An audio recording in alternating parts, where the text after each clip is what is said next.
Hey everybody, welcome back to the Preacher Boys podcast. Today's guest is Ashley Easter. Ashley is the founder of Courage 365, a nonprofit organization that inspires and transforms countless abuse survivors' lives through a community of understanding, inspiration, and empowerment.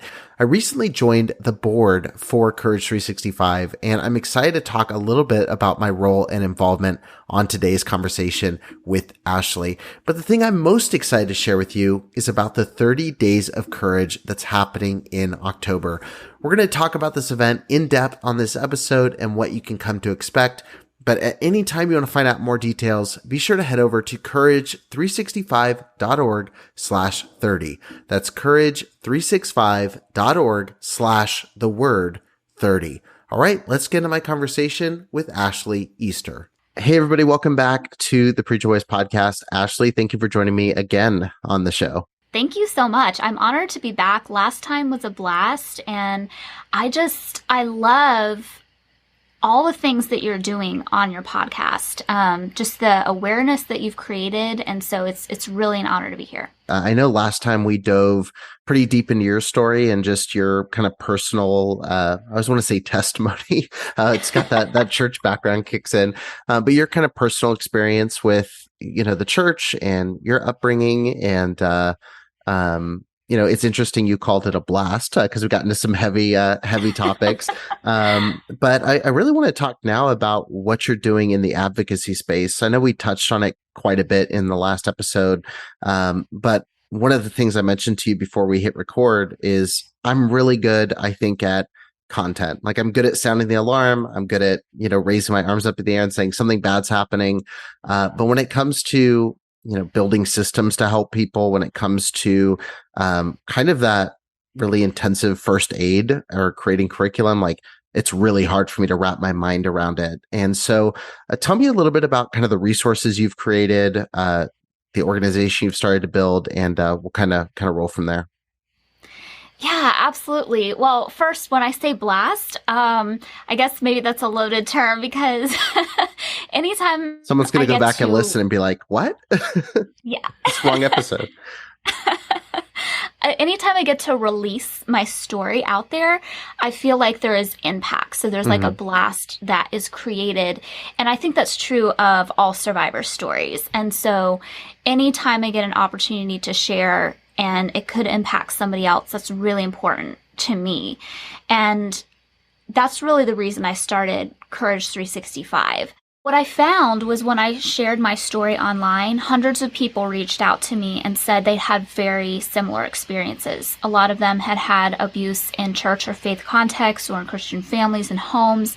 They'd been shunned and really just put down, not only from the abuse, but for talking about it and asking for help. And they felt so alone and isolated. They felt like nobody got it, that they were the only ones. And I knew that wasn't true because I'm getting hundreds of people telling me basically the same thing, that I feel alone, I've experienced abuse, and this is what's happened to me. And so I had this intuitive hit that I needed to start a conference. And again, I'm very young. I think at the time I was 23, 24. I'd never hosted like a big event before, but my intuition said, start an event, call it the Courage Conference. There's going to be 200 people there.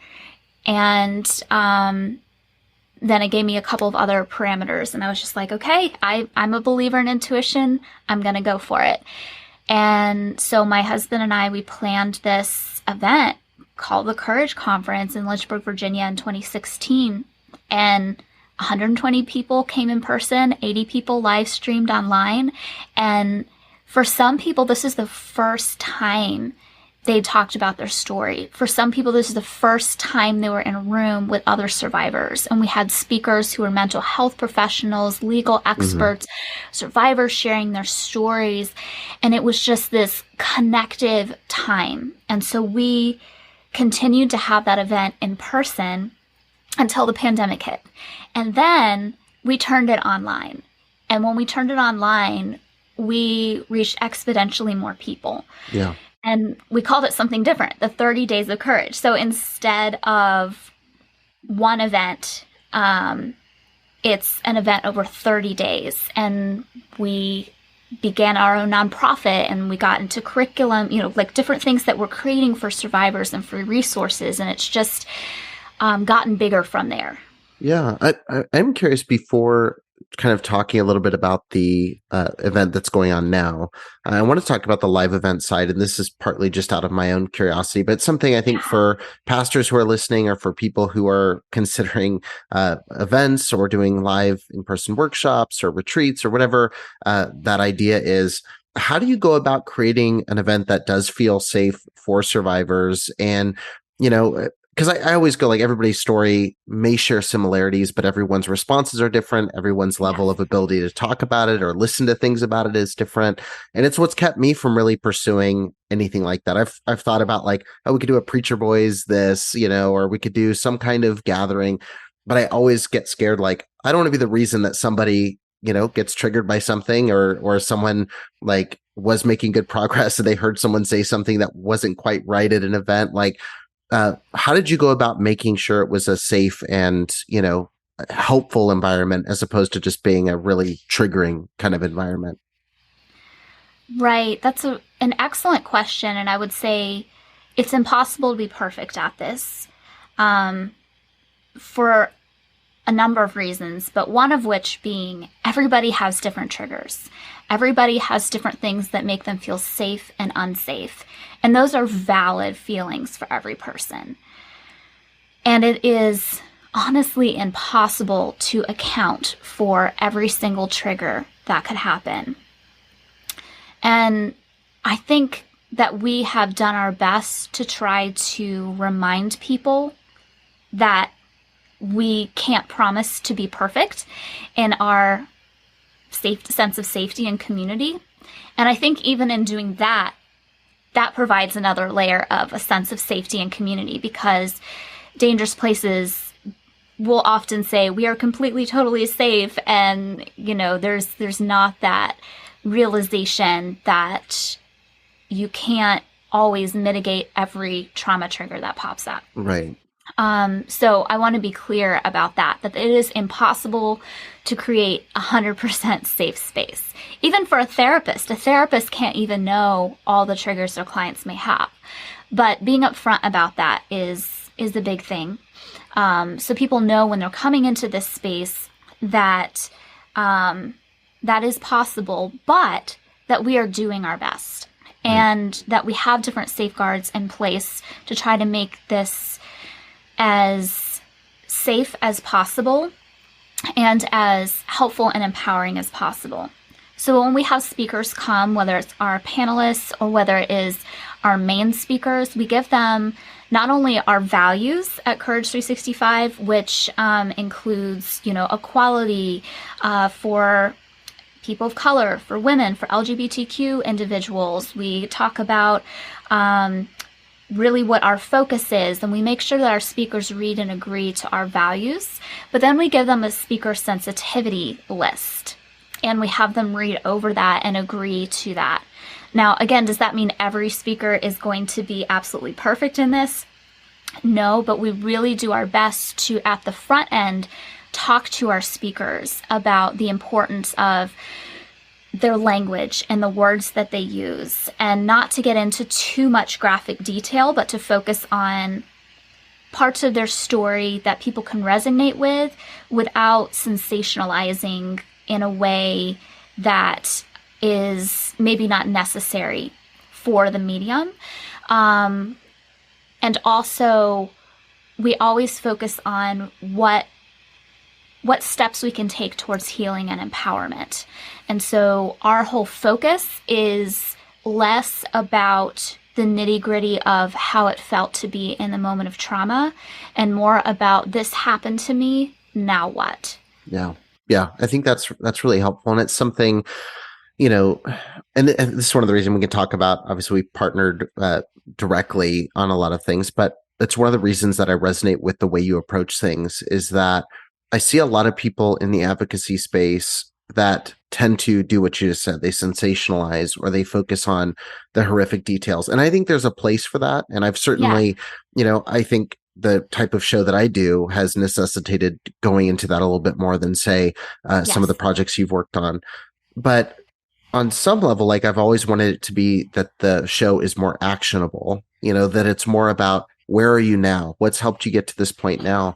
Because a lot can, I can't really think of another term. I mean, it's trauma porn, it's like, what's the most horrific thing that happened? We'll talk about that for 45 minutes. And then we'll have 5 minutes of, if you need help, call the suicide hotline, Right. and it's like, that's not a approach to talk about this sort of thing.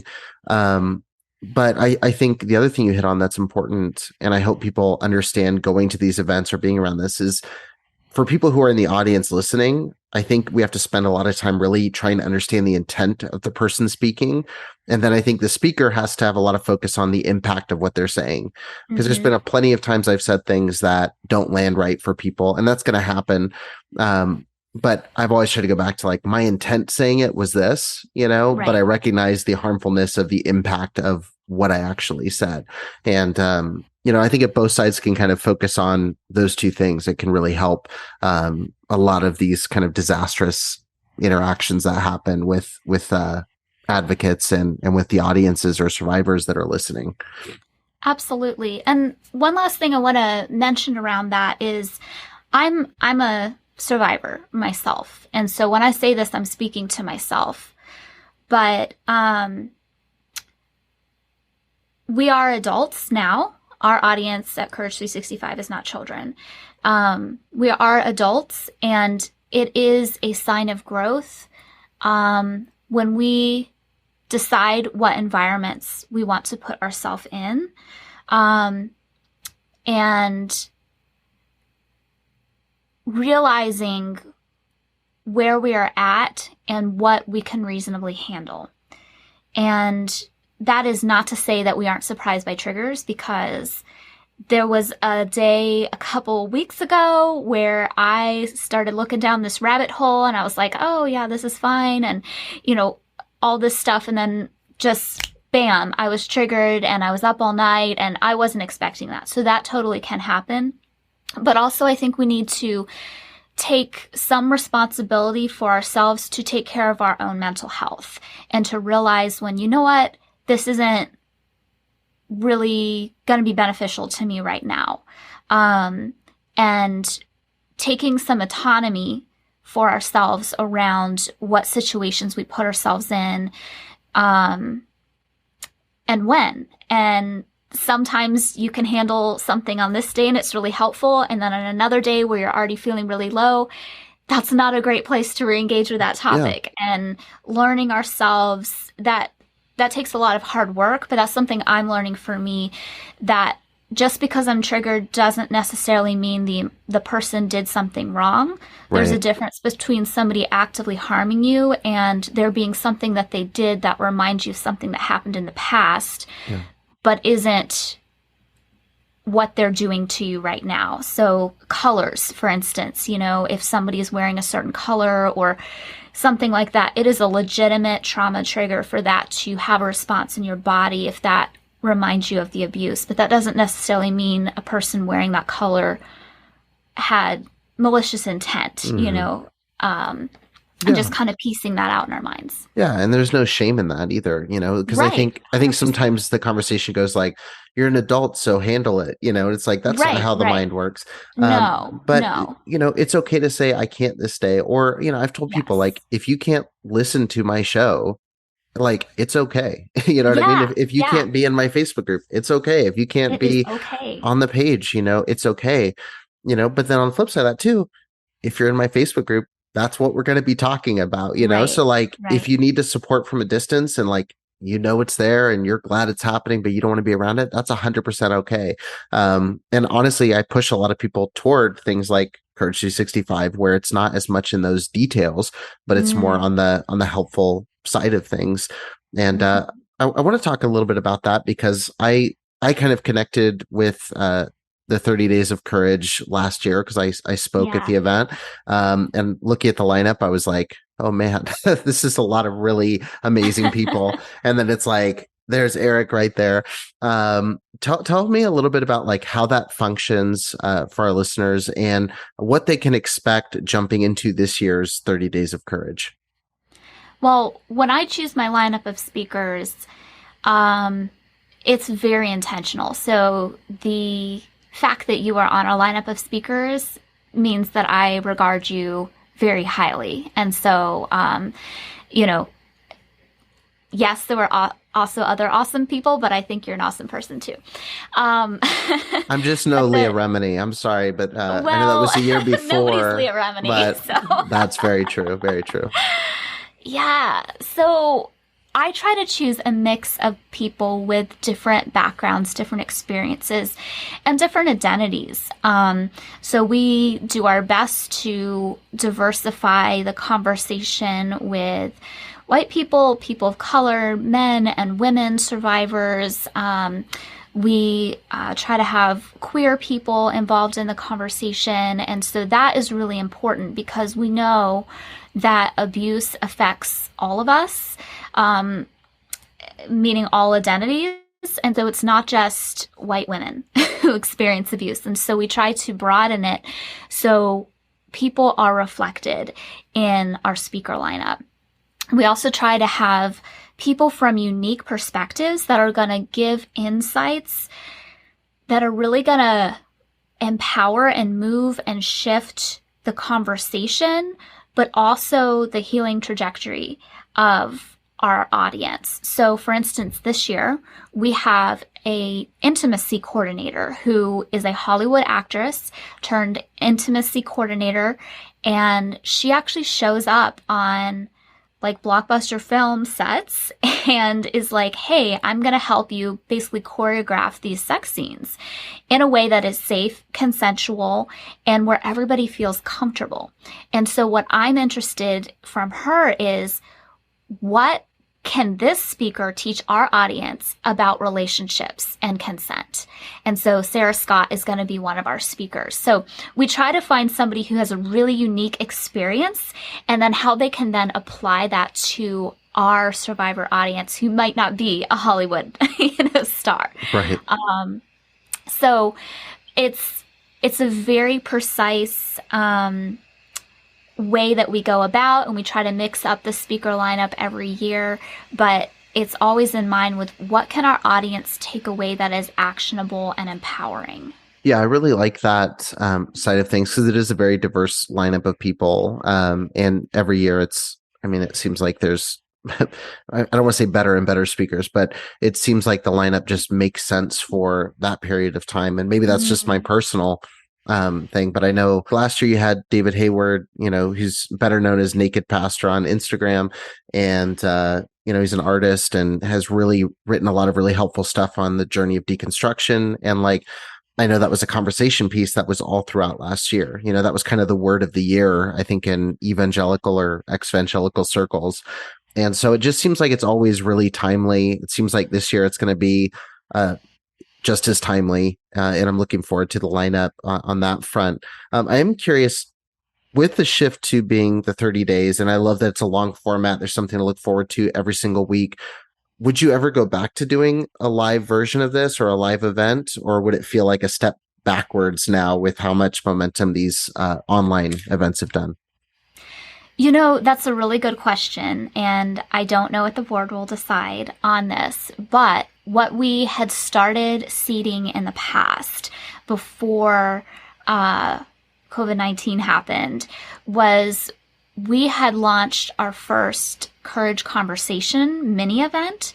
And so what I would love to see is that we're able to empower leaders in local communities to draw in their local experts to become speakers in their community for like a 1-day or half-day event.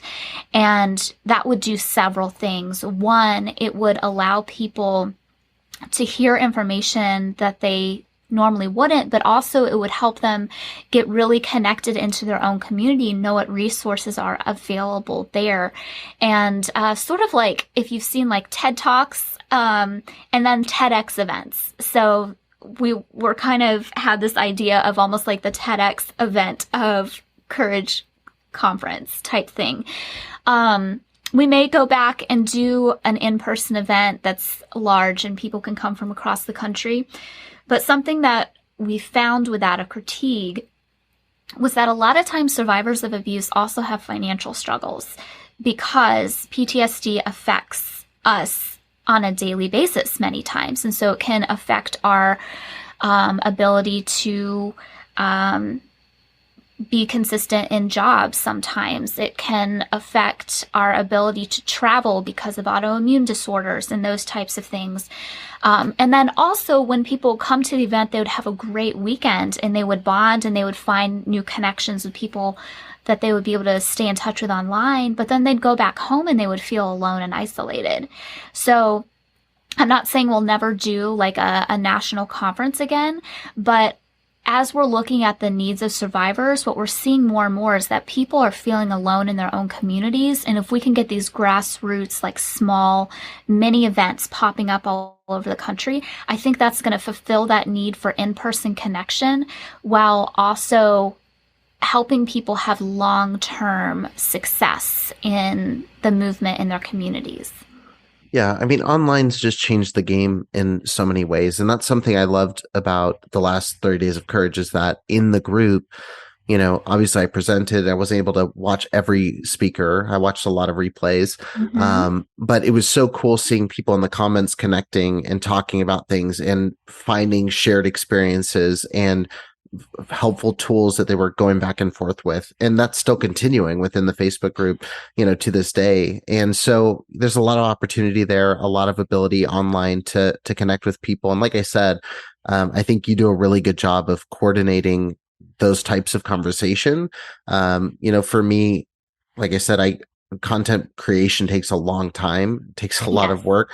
And so when it comes to like curation, that's like the part that's like really difficult for me. And so it's one of the things I love that you emphasize. I love that there's so many tools in place. There's resources, connection opportunities. And I want to talk about that because you mentioned the board. And I haven't formally announced this at all. And we could talk about why, but you know, I just recently joined the board of Courage 365, which I'm pretty excited about.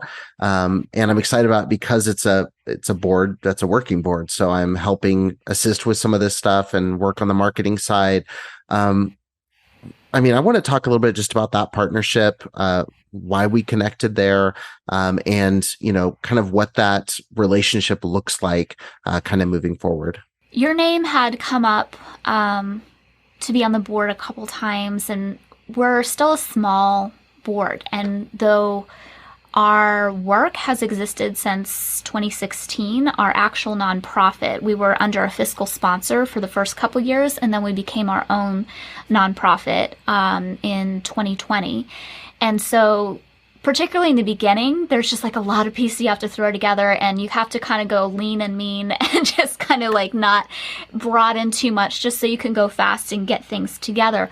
But as we've stabilized, we're like, okay, who can we bring onto the board that would be able to have different skill sets that could really help us grow, help us connect with the survivor community in new ways? Because kind of as you talked about in the beginning, you have certain strengths. Well, I have certain strengths, and I'm very aware of what my strengths are, but I'm equally, if not more so, aware of what my weaknesses are. Right.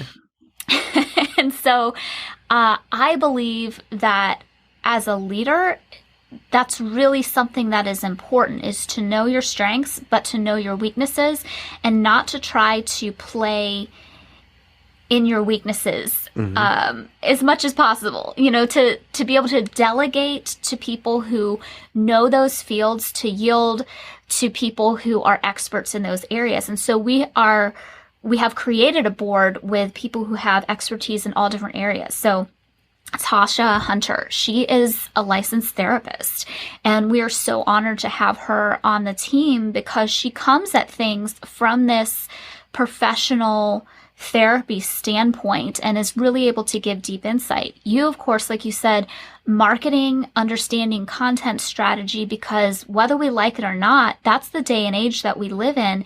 And if we want to get this message out to survivors, we have to stay relevant in media to be able to reach people with the tools that we create. Maureen Garcia, she is our safety strategist. She really helps with the safety aspect, but she's also the one who's creating a lot of the resources. So for instance, she is in the development phase right now of creating a free resource for survivors called What I Wish I Knew Before I Left. And it is going to be this amazing compilation of survivors from our community giving advice about what they wish they knew before they left, and then backed up by experts. And when I say experts, I mean people who have like degrees in this. And so anyway, there's that. And then my husband, Will, he's just been like a rock for Courage since the beginning. Myself, I'm the executive director, and so I'm kind of the face of things and kind of doing the big vision portion. And then Lyria Forsyth, she really helps us make sure that we're doing things by processes and procedures that are going to help us streamline and also stay above reproach, because that's like a big thing that's important to us. Is I've seen so many organizations, you start out like, hey, we want to help people, and then you find out, oh my gosh, their books are a mess, or whatever. Right. And I don't think I mentioned Ebony Withers. She's going to be our treasurer, and she also is very skilled with Facebook groups in particular. So working with this, it's like the dream team, honestly, coming together to be able to help survivors and grow our reach. Because when we create a resource, that's powerful. But if nobody hears about it, Right. then it's not as effective. Yeah, 100%. And you mentioned everybody's role and like how good they are in their positions. And yeah, again, it's going to be really helpful, I think, moving forward. I'm going to be a lot more active, I think, promoting my position. One of the things when you reached out, and it's funny because working in an organization, there's so many things that I think because we came from like church culture, we're like hesitant to talk about, or like don't want to be this type of thing. And Right. When you reached out and we're like, oh, we're looking for board members, I was like, I don't know if I want to have like a title, like a board member. It sounds way too official for the person I am, or even just structuring or building something. Like we've seen it done poorly so much. And after we talked for probably an hour, like there was enough for me to see where I could step in, help. And also it gives me an opportunity to really work closely with an organization that I feel comfortable sending people to, because that's one of the hardest things. And I think, sometimes people reach out to me, and I'm sure they do to you as well, or at least early on, sharing your story, where it's like, hey, can you help me directly? And it's like, I'm not a therapist. Right. As much as I could try to pretend to be one, I'm not, and I'm not going to be able to help you in any real way. I'm very comfortable, for anybody listening, I'm very comfortable with the idea that I'm helping people by letting people share their stories. Like that's, if I can be a conduit to letting people share their stories that might help somebody, that's great. If I can be your news bringer of things that are happening so you can be aware of certain things, that's great. When it comes to helping you work through the effects of trauma, when it comes to some of these other topics, I can't do that. Like, not even that I don't want to do that, or Right. don't have the time to do that, which is also true. I don't have time to do that for everybody that reaches out, but I just am unable to do that. I'm unable to create all these resources.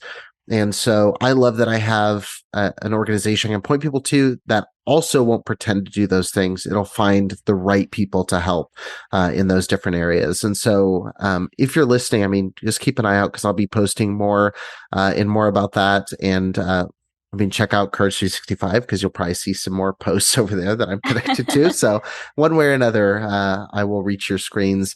But I'm just really excited. And I think we're at the beginning of building something big. I know there's things you've talked about that haven't been announced yet that I'm excited about, that are going to be really helpful. But for the immediate time, I think the best way for people to get introduced is 30 Days of Courage. So just one more time, what's the best way for someone to connect with that? What's the best link to go check out, register, and be ready to roll for that? Yeah. So 30 Days of Courage is happening October 1st through the 30th. It's going to be inside our Facebook group.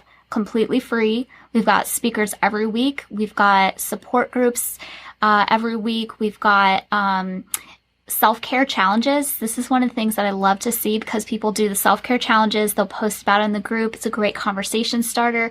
And then there's prizes you can win if you do your self-care challenge. So it's like win-win, like whether you actually get the prize or not, like you're taking care of yourself. So that really is the prize. But again, all of this is happening October 1st through the 30th, and you can find it by searching our Facebook group or more directly by going to courage365.org/30. So the word 30, courage365.org/the word 30. And there you'll see the speaker lineup. We've got a panel this year in addition to our speakers where they're going to be spouses of survivors. So if you are like, hey, my spouse really needs this because I don't know about you, but my husband, he's a dream. And also it's like, wow, he's put up with a lot with my trauma popping up. So we're taking care of the survivors and we're taking care of the people that help take care of the survivors. So it's going to be really epic. So in case you missed that, it's a free event. It doesn't require anything other than you to join a Facebook group. You're going to get tips that are going to help you improve your life in big ways. And you might get rewarded for doing that. So there's no reason not to sign up. Okay. It's free, which is the best price ever. And there's a lot of opportunities that are going to help you in a big way. Just the content alone. I mean, if you listen to this podcast, I mean, this is like, again, the dream team of guest speakers. I mean, you have a survivor from Hillsong that's coming out. You have this intimacy coordinator coming in. You've got a huge lineup. You've got this panel. There's a lot of great opportunities for people to connect. And if something doesn't apply to you, the next week's is going to apply to you in a big way. So definitely go check it out. There's a link in the show notes. And like I said, keep an eye out on this page. I'm going to be sharing quite a bit about this event, sharing some more information just about all the amazing things that are happening with Courage 365, and look forward to everything coming up in the future. It's going to be exciting.